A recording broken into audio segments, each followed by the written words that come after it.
Assalamualaikum warahmatullahi wabarakatuh. Di sini saya Siti Nurfadila nomor 109. Di sini yang pertama saya akan menjelaskan tentang pengertian asesmen. Asesmen atau penilaian adalah penerapan dan penggunaan berbagai cara dan alat guna untuk mendapatkan berbagai informasi terkait hasil belajar dan ketercapaian kompetensi setiap peserta didik. Pengertian kedua yaitu asesmen adalah suatu proses pengamatan, pencatatan, dan pendokumentasian kinerja dan karya siswa, serta bagaimana proses ia menghasilkan suatu karya. Pengertian ketiga yaitu asesmen adalah suatu upaya untuk menentukan nilai atau jumlah. Berdasarkan dari semua pengertian di atas, maka dapat disimpulkan bahwa asesmen merupakan kegiatan guru selama rentang pembelajaran untuk mendapatkan informasi dalam bentuk apapun yang dapat digunakan untuk dasar pengambilan keputusan tentang pencapaian kompetensi peserta didik. Nah, yang kedua di sini saya akan menjelaskan tentang tujuan asesmen. Di sini tujuan asesmen yaitu ada dua. Yang pertama yaitu tujuan isi dan yang kedua adalah tujuan proses. Tujuan isi merupakan asesmen yang berkaitan dengan tujuan isi digunakan untuk menentukan seberapa jauh peserta didik telah mempelajari pengetahuan dan keterampilan spesifik. Dalam hal ini, asesmen harus terfokus pada hasil belajar peserta didik. Yang kedua yaitu tujuan proses. Di sini tujuan proses merupakan asesmen yang berkaitan dengan proses untuk mendiagnosis kekuatan dan kelemahan peserta didik, merencanakan pembelajaran yang sesuai dengan kondisi peserta didik. Selanjutnya yaitu tujuan asesmen menurut jenis dan penggunaannya. Yang pertama yaitu asesmen formatif dan sumatif. Formatif merupakan umumnya dilaksanakan dalam proses pembelajaran berlangsung, sedangkan sumatif biasanya dilaksanakan di akhir pembelajaran dan digunakan untuk membuat keputusan tentang kenaikan kelas. Yang kedua yaitu asesmen objektif dan subjektif. Objektif di sini bentuk pertanyaan yang memiliki satu jawaban yang benar. Sedangkan subjektif yaitu bentuk pertanyaan yang memiliki lebih dari satu jawaban yang benar. Sedangkan yang ketiga yaitu asesmen acuan patokan dan acuan normatif. Acuan patokan di sini biasanya menggunakan tes acuan patokan, sedangkan normatif atau dikenal dengan penentuan ranking itu berdasarkan kurva normal, biasanya menggunakan tes acuan normatif. Tidak digunakan untuk mengukur kemampuan peserta didik berdasarkan kriteria yang telah ditetapkan sebelumnya. Nah, yang terakhir di sini yaitu asesmen formal dan informal. Formal biasanya diwujudkan dalam bentuk dokumen tertulis seperti tes tertulis yang diberikan skor dalam bentuk angka atau penentuan ranking berdasarkan pada kinerja peserta didik. Sedangkan informal itu tidak dimaksudkan untuk menentukan ranking akhir peserta didik. Selanjutnya akan dilanjutkan oleh rekan saya. Selanjutnya, prinsip-prinsip asesmen. Yang pertama, memperbaiki belajar peserta didik. Jadi, prinsip tersebut berlaku baik asesmen kelas maupun berskala besar pun diorganisir untuk memperbaiki belajar peserta didik. Dengan cara apa? Dengan cara memberikan informasi yang sangat bermanfaat mengenai apa yang telah dicapai oleh peserta didik, juga mengenai kemampuan belajar masing-masing anak.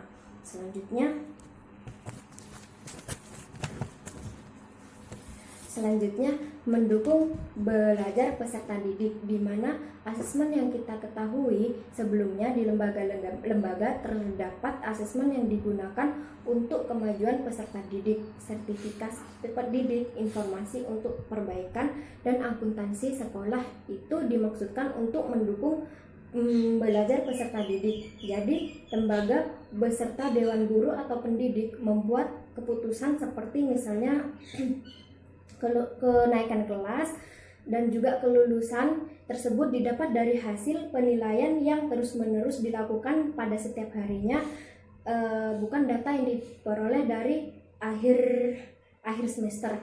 Selanjutnya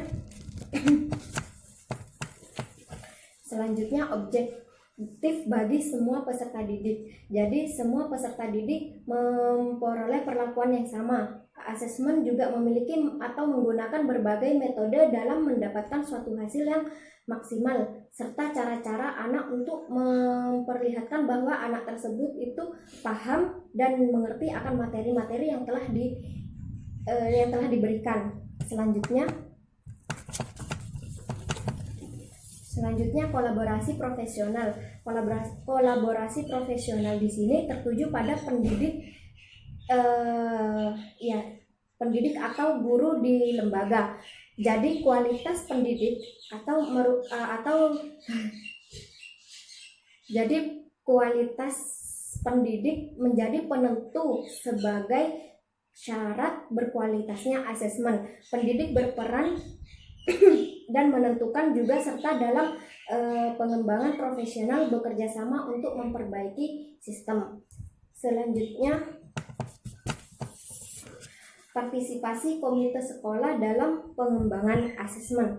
Komite sekolah di sini juga tidak hanya yang ada dalam sekolah, bisa juga dari orang tua, anggota masyarakat, pakar yang memiliki keahlian tertentu haruslah ikut berpartisipasi dalam pengembangan asesmen. Organisasi-organisasi yang peduli dengan pendidikan harus ikut di dalam membentuk sistem asesmen yang berkualitas. Selanjutnya, keteraturan dan kejelasan komunikasi mengenai asesmen. Keterampilan yang dimaksud di sini yakni teratur mendiskusikan praktis asesmen dan peserta didik serta kemajuan program dengan peserta didik, keluarga, dan masyarakat. Nah, kejelasan yang dimaksud itu sendiri ialah kejelasan jelas dalam melaporkan apa yang diketahui dan mampu dilakukan oleh peserta didik, apa yang perlu dipelajari oleh peserta didik, dan dana apa yang dilakukan oleh peserta didik untuk memperbaiki perilaku peserta didik. Selanjutnya peninjauan kembali atau perbaikan asesmen. Tidak hanya dibentuk lalu diterapkan dan dikerjakan secara terus-menerus, asesmen juga harus dan perlu dikaji kembali dan diperbaiki untuk memastikan bahwa asesmen itu benar-benar memberikan manfaat bagi peserta didik. Karena melihat perubahan dari waktu ke waktu, setiap pengetahuan yang terjadi di masyarakat selalu meningkat. Jadi sangatlah perlu dilakukan peninjauan kembali. Selanjutnya disampaikan oleh Mbak Faridah.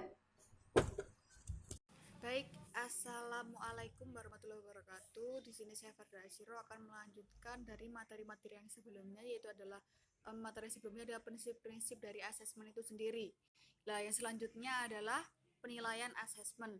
Nah, penilaian asesmen ini ada 3 poin, yaitu adalah perencanaan tes, menulis butir soal, dan juga melakukan pengukuran. Yang dimaksud dengan perencanaan tes ini sendiri ada 3 poin yang dipecahkan menjadi 3 poin, yaitu adalah menentukan cakupan materi yang akan diukur, lalu yang B menentukan bentuk tes, dan juga menetapkan panjang tes. Yang dimaksud dengan perencanaan tes ini, sebelum kita melakukan tes, kita juga harus melakukan suatu perencanaan terlebih dahulu. Sebelum melakukan tes-tes tersebut, kita harus tahu bagaimana seperti apa materi-materi yang akan kita sampaikan, lalu materi-materi yang digunakan untuk mengukur kemampuan peserta didik kita. Yang selanjutnya adalah menentukan bentuk tes. Nah, bentuk tes ini sendiri adalah kita harus mengetahui karakteristik peserta didik kita, karena kita berada di dalam lingkup atau berada di kalangan anak usia dini. Nah, kita harus menentukan bentuk tes yang sangat ringan, sangat mudah, dan juga menyenangkan dan tidak membosankan bagi anak usia dini. Seperti salah satunya adalah dengan cara belajar sambil bermain menggunakan APE atau karya wisata, atau langsung menunjukkan objek atau tema yang akan diberikan itu tersebut.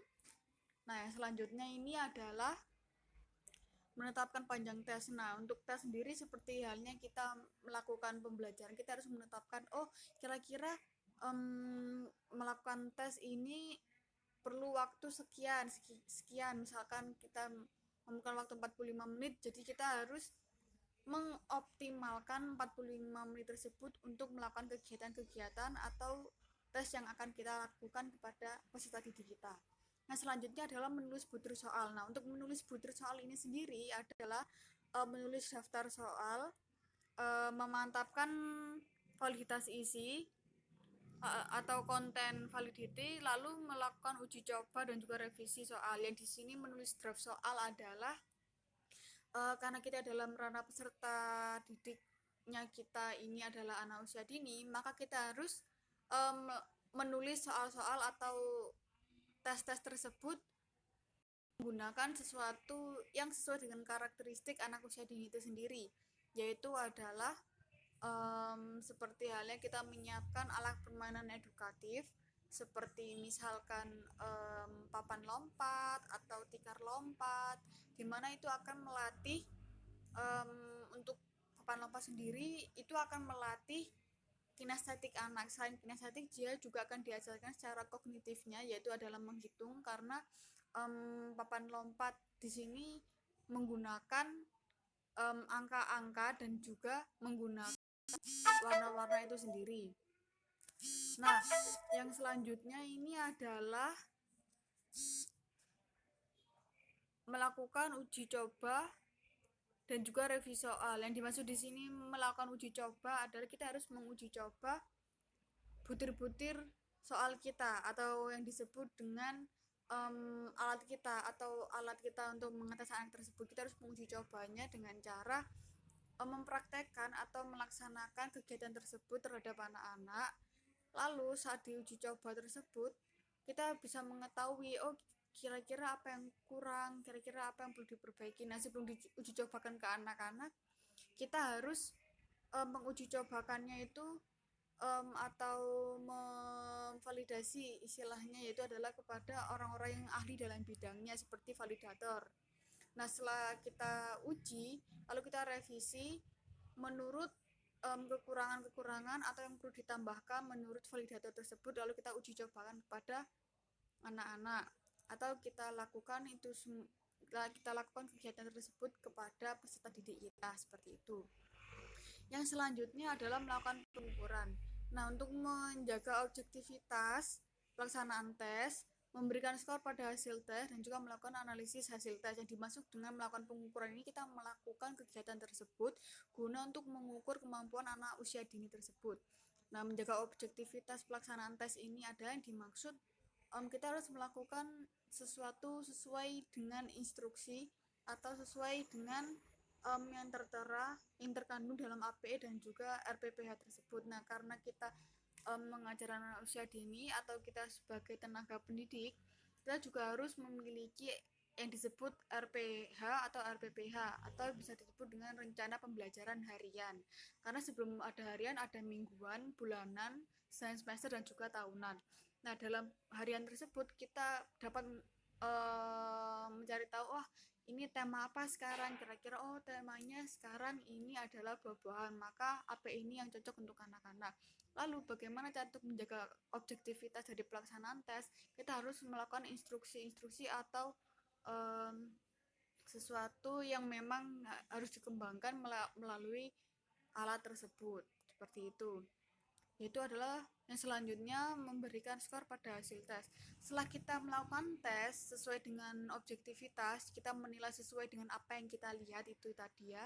Setelah kita melakukan kegiatan tersebut, kita menilai sesuai dengan kemampuan anak-anak, kita harus menilai secara objektif.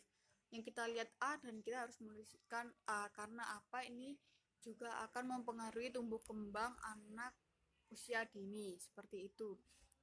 Setelah kita melakukan pelaksanaan tes tersebut, kita memberikan skor pada hasil tes tersebut, lalu kita melakukan analisis hasil tes.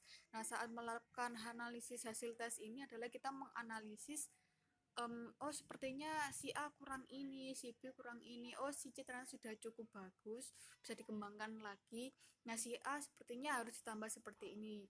Jadi saat kita melakukan analisis tes, kita harus benar-benar memilah dan juga memilih mana anak-anak yang masih kurang berkembang agar kita dapat mengembangkannya di pertemuan selanjutnya menggunakan media yang lain, seperti itu. Nah, sekian, terima kasih dari saya Farda Asyiro, kurang lebihnya mohon maaf. Wassalamualaikum warahmatullahi wabarakatuh.